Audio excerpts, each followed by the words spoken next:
Oh. Well, this is something new. Did you change my glasses? No? But what did?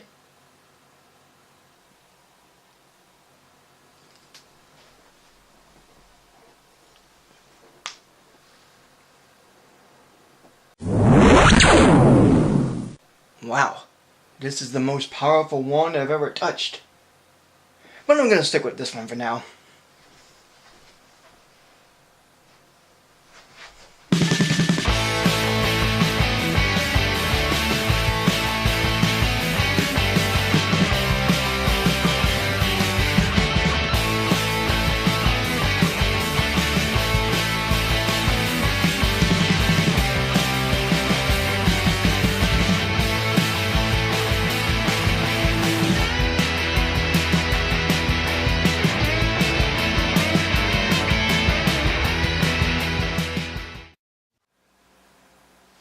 Hello everyone, Simon Bard here, and welcome to a new movie review.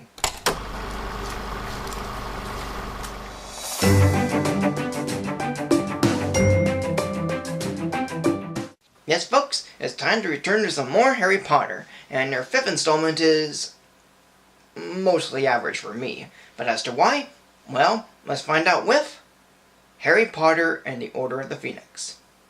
After Harry saves Dudley from being attacked by Dementors using the Patronus charm, he gets a letter from the Ministry of Magic saying he's expelled from Hogwarts. But some of Harry's magical friends take him to the Order of the Phoenix, the secret headquarters for wizarding allies, as they discuss news of Voldemort's return and him building an army. And the head of the Ministry of Magic, Cornelius Fudge, fearing of Dumbledore taking his place, and even in his denial of Voldemort's return, want to interfere with Hogwarts and prevent another war from happening. Yet after Harry's trial of his expel has passed with the help of Dumbledore, Hogwarts' new defense against the dark arts teacher, Dolores Umbridge, not only works for the Ministry, but also keeps magic and defense from being taught in her class. But with the Ministry at her side, Umbridge is appointed to School High Inquisitor, and began adding rules to keep Hogwarts as magic-free and proper as she can make it.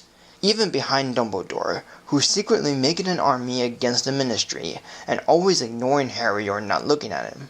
But with Umbridge running the school rules, Ron and Hermione get every student, minus Slytherin, to learn defense and other magic spells in a secret room, as Harry teaches them the spells he learned. Yet in the meantime, Harry has been having dreams and visions of Voldemort interfering with his mind and such, and prisoners from Azkaban has escaped, including Bellatrix Lestrange, cousin of Sirius Black, and Cornelius Fudge has been accusing Sirius of every crime. Now for the most part, I do like this movie for certain things, but there is a small portion of it that felt a bit much, and I'm starting to feel a connection between now and this film. Well, this is more how I see it. There's a head who wants to keep his title, a facility that does everything to hide the truth, enforce their rules, and interfere with the public, a worker at the facility helping by instructing the rules and making sure everything is in control, and resistance who secretly plan to fight back and do whatever they can to stop the facility. So all of this is strangely enough an allegory to, you can already tell where I'm going with this. But at least it's not as obvious as something like Ready Player One with its allegory. Yet apart from this connection that is sort of ahead of its time, the reason the movie itself being average for me is of course for one major reason, Dolores Umbridge. For as much as the Ministry of Magic and Fudge play a major role in the story, Umbridge is really the most cruel. She enforces a lot of rules on making Hogwarts too proper, prevents students from using magic, and almost banishes one of the professors, and doing them all behind Dumbledore's back. Sure, she's doing it in the name of the Ministry, but she's taking it way too far and being too unfair as the film moves along. But at least she doesn't have the same look as in the book, otherwise her appearance and threats would have been too obvious. Another issue is how awkward some moments get. And where the humor feels alright and not too forced, others just didn't get me, in particular with Luna Lovegood when she's introduced.